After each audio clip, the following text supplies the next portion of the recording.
much. Okay. Good morning, everybody.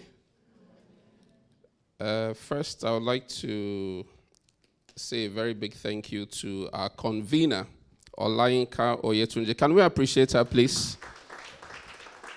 This is, I think this is the second year now. Fantastic. This is not easy to organize an event like this, and we've had breakfast in Marriott. That's not a joke. So, and this is all for free. And I really hope that we appreciate this. This is top quality. So let's celebrate her one more time. Thank you so much for doing this. And I'd like to also celebrate her accountability partner. Is your husband here? Is he here? I'm trying to locate him. Toyosi, where are you? Kenny? Huh? Is he? Okay, he's right there at the back. Please celebrate that great man over there. He continues to inspire us and teach us how to take care of our wives. God will help us in Jesus' name. All right, so I didn't make fancy slides. Why? Because I knew I was coming up after her. And I knew she would have slides. And she has taken everything I wanted to say. So, Didi, you're welcome. That's why I'm greeting everybody. Because there's nothing left to say after that fantastic presentation. All right. Differentiating yourself for excellence. Okay, so maybe let's start from thinking about if we say excellence, what does that really mean? See, when you say excellence, what are we talking about? What does that mean? Okay. And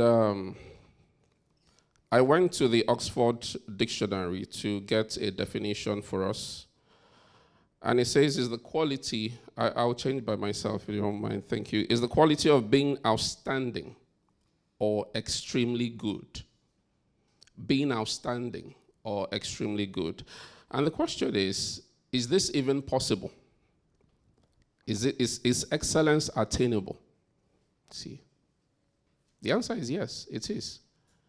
It is. But then the question is, how many of us desire to be excellent at what we do? It's not a lot of people, I can tell you, even if we think many of us do. And for me, this is a call to leadership. And that's maybe what I want to just speak about this morning, is a call to leadership. Now, when we speak about leadership, I'm not talking about titles or positions in the office. No. Leadership is about rising up and fixing issues. That's what a leader is. And I can tell you, and it's something I say a lot, that this world is in dire need of leaders. There are very few leaders in the world. Everywhere. Very few. And if you will manage to rise up to leadership, the world will reward you massively. Who can tell us who a leader is? Okay, let me leave that. I did that to show you an example. Nobody raised their hand. That is typical. You see this everywhere. People are reluctant to show up and to make a difference. We're talking about differentiating yourself. People are not in a hurry to differentiate themselves. They desire it, but they are not ready to do what is required. You see it everywhere. You can be in an estate and something is broken somewhere. Everybody will be passing that thing. Everybody. Not many people will try to fix that thing that's broken. Because it's not my problem. Instead, maybe they can use an SUV to climb over it. It's not everybody. Even in your office, you might see something spill in the tea room. Not a lot of people will care to fix it. That is a call to leadership. It's inside. A leader rises up to fix something that's broken. And I said nature will reward you when you do that thing. That's what differentiates you from other people. It's everywhere. We have too many analysts, but few leaders. We know the problems. We can tell you the problems. This is not working. That's not working. This is not working. What is the solution? Number one. Number two, are you ready to solve it? Or you are just good at talking about the problem? We are very good at analyzing the problems, but we're not so good at fixing the problems. And you see it in the office. The people that will rise to leadership at work are people who solve problems. Not the ones who know the problems. It's the ones who solve the problems. That's the secret. Okay? So, very quickly, I'll share with you very simple things if you want to become a leader in your career. Now, I've been working for 20 years. In fact, November 2003 was when I started my first job. So this is exactly 20 years. Okay? Yes. But I'm still young, whether you like it or not. I'm still a young man. So, but it's 20 years. I've worked in PricewaterhouseCoopers. I've worked in GE. I'm mentioning these names to tell you I have worked with some of the biggest organizations in the world. In PwC, I've consulted for many of the biggest organizations in the world. So I've seen things. So the things I'm going to share with you are simple secrets that will take you to the top. And so because I know you people like notes, and you like 7 keys. If they are not up to 7, the man is not deep. So I came with 7 keys for you today, okay? On how you can differentiate yourself for excellence. The first one, like I said, these are not going to be technical. They're not hard. But they are not done. And that's why there are few leaders. Because people think it's so difficult, it's so hard. It's not. The problem is, number one, people don't know these things. And number two, people don't do them. So when you find people who do these things and go into leadership, because you don't know this is what they did, you ascribe it to other things. But you don't know there's a code for success in career. So we'll try to decode that code this morning. So the first thing is become the very best at what you do. Now listen, I didn't say become good at what you do. I said become the very best. Not just the very best. I chose my words very carefully. This is the secret. You must become the very best. If we're looking for the best IT engineer, it should be you. Not average. Okay, the guy is good. No. If we're talking of the best IT engineer in Lagos, we want it to be you. If I'm looking to hire the best HR professional in town, I want the reference to point to you.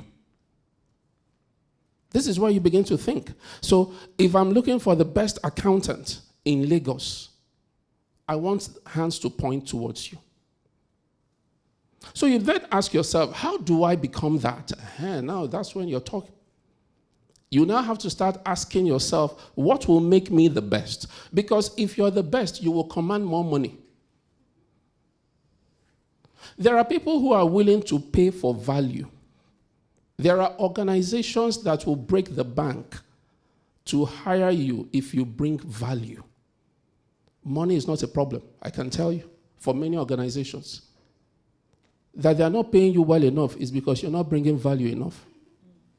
It's not a prayer and fasting matter. Go and increase your value. So the question is, what is your value statement?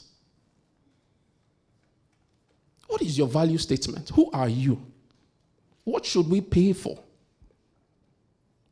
Like they say in local parlance, what do you bring to the table? And you know, this is the question we ask at interviews. When we say, tell us about yourself. We are not saying, tell me, I was born in 1976 in Ogwashuku. What is my business with Ogwashuku, where you were born? It has nothing to do with my job. It's irrelevant. All of that information is on your CV. What I'm asking is, who are you? What are you bringing here? Why should I hire you? What value do you bring? And you can deceive people. You can't deceive yourself. You know when you're not bringing value. Olayinka mentioned it that she was coasting on her job. That's how many of us are. Don't be a scammer. Tell your neighbor, don't be a scammer. Some of us are scamming our organizations. You're a con artist. That's the truth. You're scamming the organization. You know. You are not actually bringing value to that organization. You know it. You're cutting corners. I'm not saying you're stealing money. But all stealing is stealing, by the way.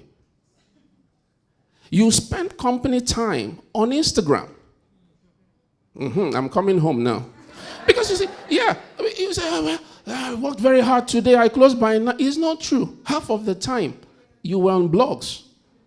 How are you so current with current affairs more than bloggers? And you are a worker. How? Breaking news, you are the first to break it.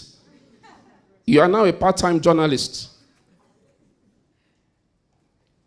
You say I multitask. Now, I'm going to say some very controversial things today. So you may not like some of them, but I still have the microphone. There is no such thing as multitasking. It doesn't exist. We say some things to deceive ourselves.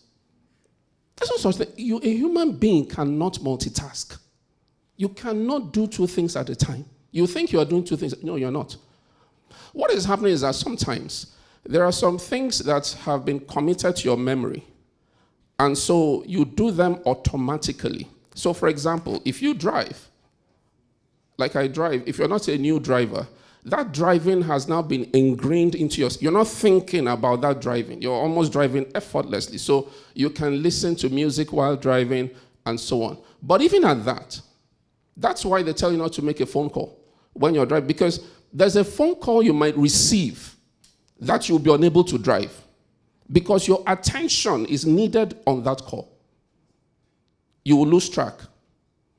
If the caller says something has happened, you'll be distracted. So you need to focus on one because the human being doesn't have the capacity to do 2 things at a time. That's why during COVID, or even now, when you are on a call, on a Teams call in the office, and you're checking your emails, you're doing other things while you're on a call, you say you are not, because they will soon call you. Kenneth, what do you think? Sorry, I was on mute. Can you repeat the question again? Please, ladies and gentlemen, what has been on mute got to do with your hearing? If you're mute, it means you are not able to speak. But does it mean your ear was on mute? You're lying. You're a scam artist. And they caught you. That's to show you can't do 2 things at a time. So I'm talking about the power of focus.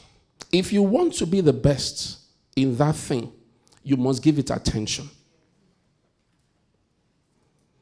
Second breaking news. There is no such thing, and this is my own personal view. I mean, you may disagree. It's fine. There is nothing like work-life balance. There's no such thing. Okay? If you want to be very good at something, it needs your time and attention fully. It needs it. What will happen listen, you cannot be at work and be at home. You can't. If you really want to be very good at your job, you must give it attention. And that attention requires time. There's no running away from it. You must give it time. And as much as you give it time, something else will suffer. I believe in economics, okay? There's opportunity cost for everything that has value. To give value to this thing, something else will miss that cost. So what you can do, which is what we do, when you're at work, you can have support systems.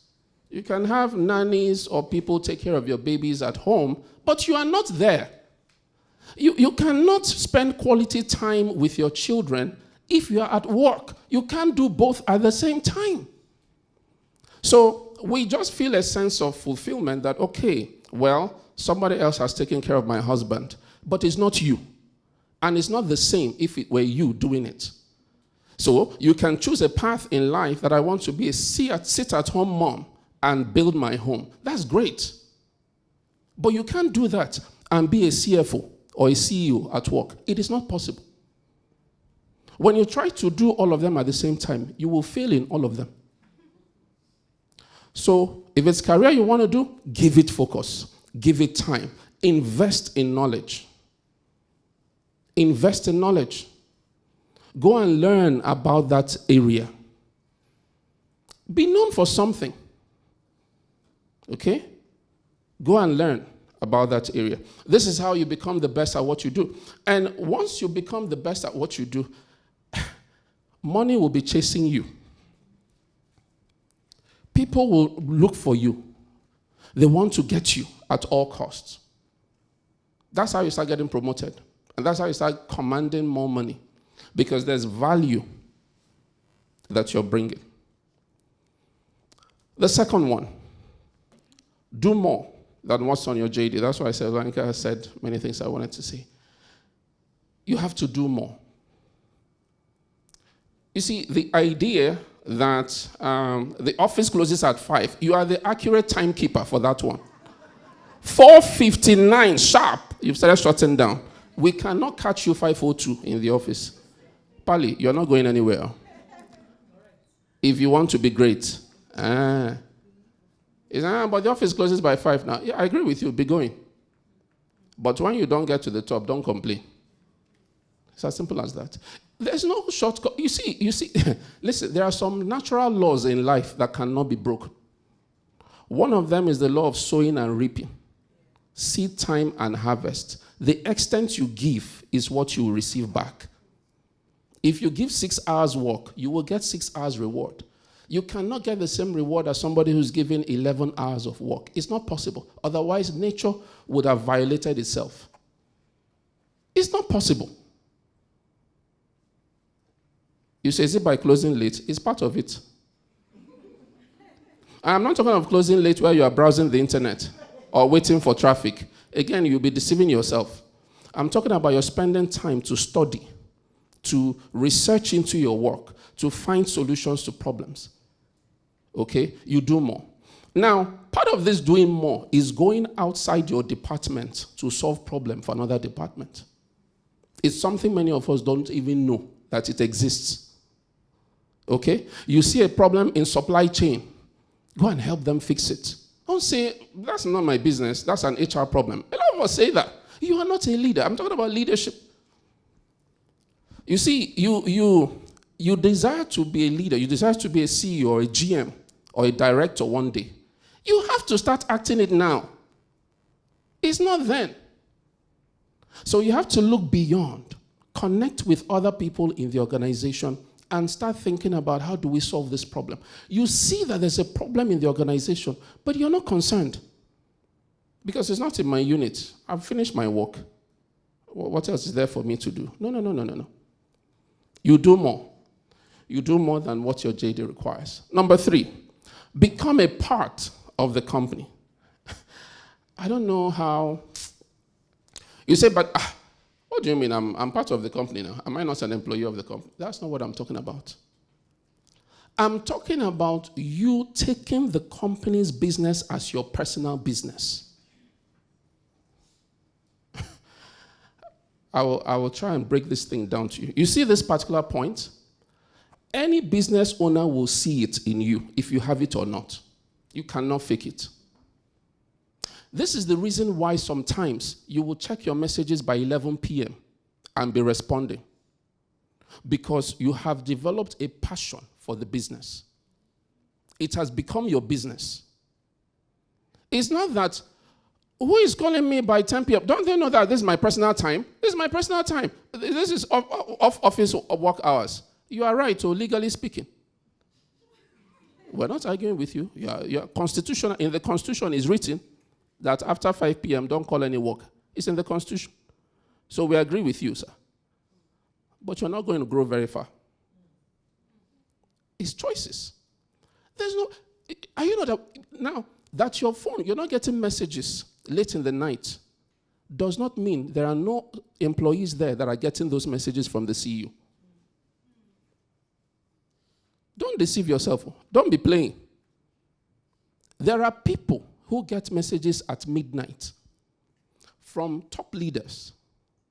And the people who are getting this, I'm not talking about the managers or they're also, but they're sending them messages. Why? Because these leaders have identified that these people carry the burden with us. They are burden bearers. Go and investigate. Those people that answer those emails late in the night, there's something they're getting that you're not getting. You're not even aware of. Eh? They play. Abby? You're just playing. Enjoy playing. Those people, you're happy. No messages. I'm enjoying, just watching TV and enjoying life. Meanwhile, some people are awake, solving the company's problems. You think they will not be rewarded? You're joking. You're joking. Those are the people that become leaders. So you take on the burden. Let me ask you, since you say you're part of your company now, let me test you. How many of you know how much your company made last year? You know the number. Can I see your hand up? Just look around. Less than 10%.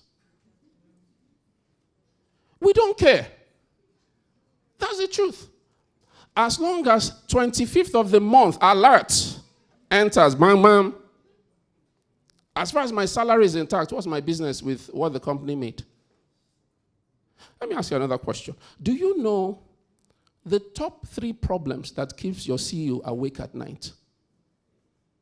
Do you know what he's battling with? Do you have any idea? You don't care.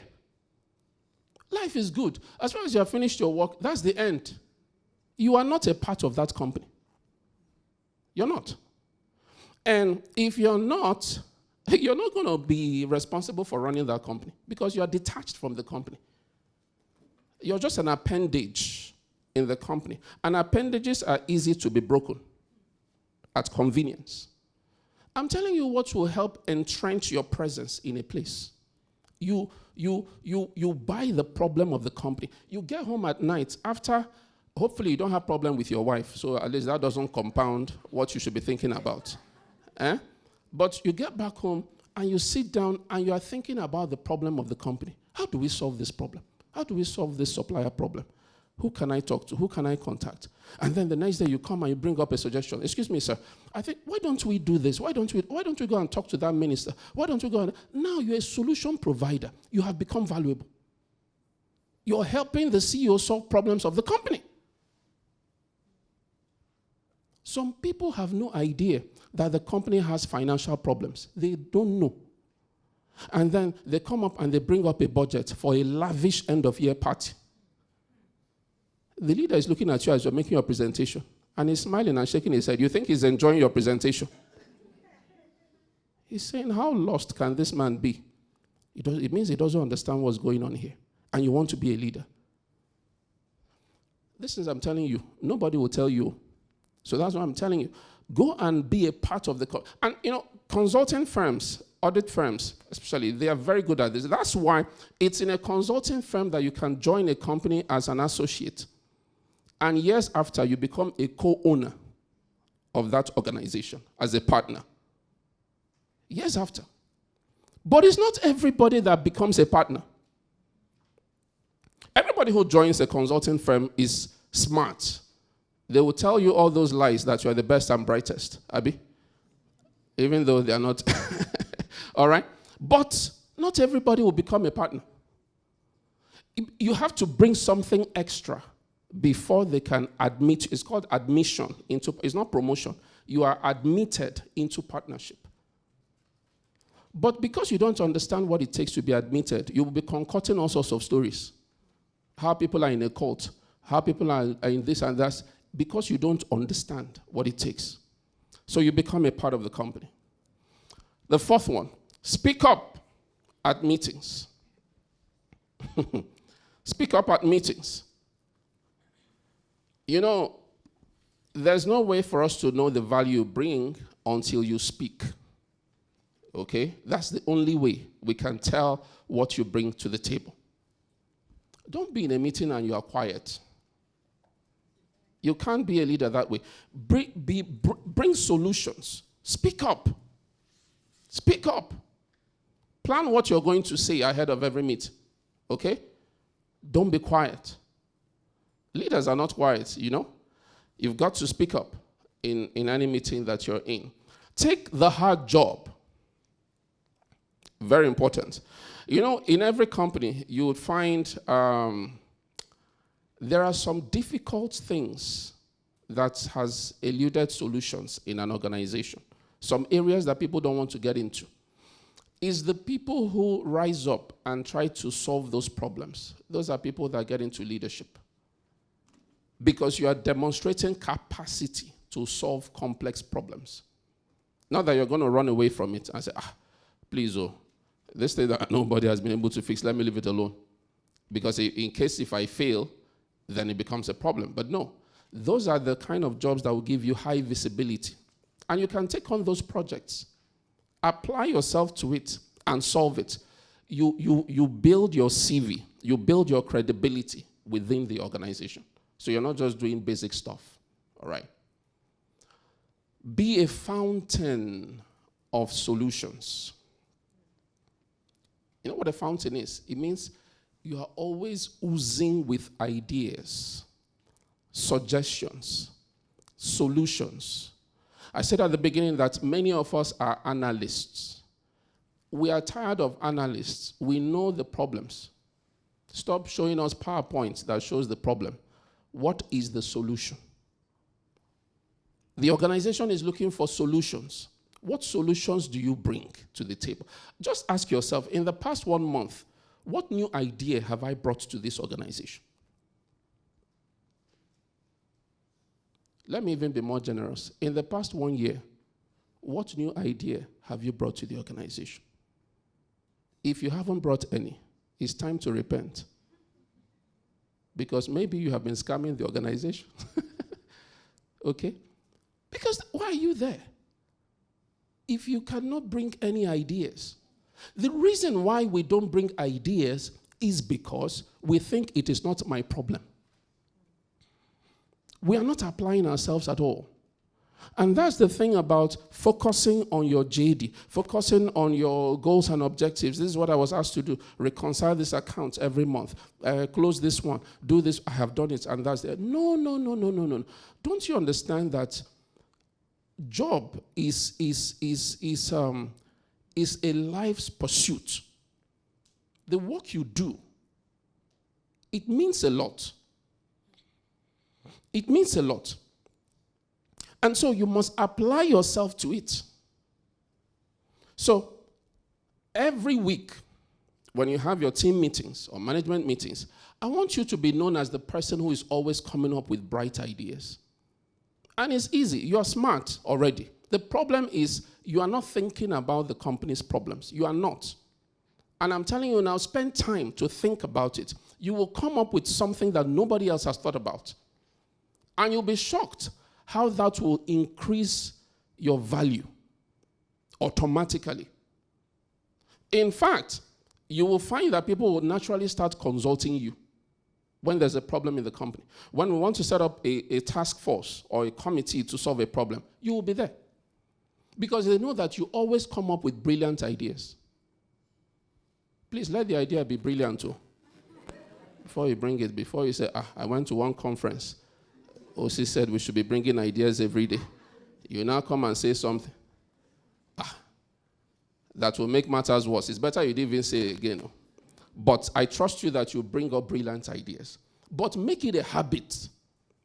Make it a habit to bring solutions. Don't always be pessimistic, always seeing how something cannot work. No. Organizations don't like that. The next one, and probably the last one, invest in communication. The ability to communicate effectively.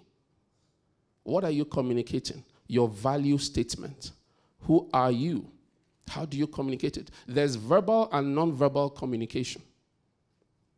When you show up, you are communicating. Are you communicating positivity or do you communicate negativity always? How do you communicate your ideas? How do you relate with people? Okay? Are you antagonistic? Are you toxic? Are you always fighting people? You know, there are some people that have a reputation for fight. They will give it to you. Don't be that way. Be easygoing. Be easy to work with. All right? And that's in your communication. So invest in it. Be good at presentations. Those are things that help you ascend very quickly. So when there's presentation in the office, don't run away. If we're looking for volunteers, who will present this thing? You are hiding. I beg you, let them not touch me. Then they now don't go, well, thank God. I've escaped. What did you escape? You're not helping yourself. You must do that presentation. That is the only way you can get better at it. There's no other. You can study all the books and materials on making effective presentation. It will not work until the day you stand up before people. You don't want to do it because you're afraid that you will fumble. Well, the news I have for you is that, yes, you will fumble. Fumbling is a must. That one, you cannot run away from it. You must be afraid the first time you do it. You must forget your lines and start looking at the ceiling from help, from the mountains, and it will not come. And the room will look black and bleak. It will happen, but you must do it. It's like when a child is learning to ride a bicycle. Are you going to say, because he's going to fall down, let me not let him try it? Then he will never learn it. It's part of the process. So you have to learn it. Because the better you are with communication, the more leadership will take notice of you and see you more as a leader. And your communication, be careful not to engage in too much gossip in the office. Okay? Project the organization positively. Every organization has things they can improve, yes. But be the one speaking good of that organization. Why? You want to lead it one day. So you can't be pulling it down and expecting to lead it tomorrow. It's not going to work. I told you there are natural laws that can't be broken anywhere. It's the same. So you better be careful what you do. So I'll round up by saying, these things they are simple, right? There are 7 simple things that you can do. I guarantee you if you do these things, there's more you can do, but if you start with these 7, you will stand out. No questions asked. You were designed to stand out. The fact that you're here today is proof that there's investment in you to lead. We need more leaders in this world. We need more people that can rise up and carry the weight. And that's what your Creator expects from you when He made you. You have a voice. We need to hear it. We need to hear a voice. There are many of you that the problem your organization is facing is inside you. The solution is inside you. The CEO doesn't know it. But God has placed it in you, but you are not talking. You are not speaking up. The organization is waiting for you. So I'll close by giving you my favorite verse from the Bible, if you don't mind. Is it not I mentioned Bible? The thing refused to work. We'll lay hands on you. This is from Matthew. It says, you are the light of the world. You are the light of the world. You're a leader. You're a light of the world. You are the light in your office. That's your office. You are the light there. You should be shining there. It says, let your light shine before your colleagues, before other people. Don't be a mediocre. Don't be living in obscurity somewhere in one corner. No. That's not what God expects from you. He wants you to shine. He wants you to be the one making that presentation. He says, let your light shine before others, that they will see your good deeds. Let them see your performance, your good values, your value proposition, the quality of your work, the quality of your presentation. When you speak, let people be wowed. Wow, that's what God expects from you. Let them see your good deeds and let them give glory to God. Thank you very much for the time. Appreciate it.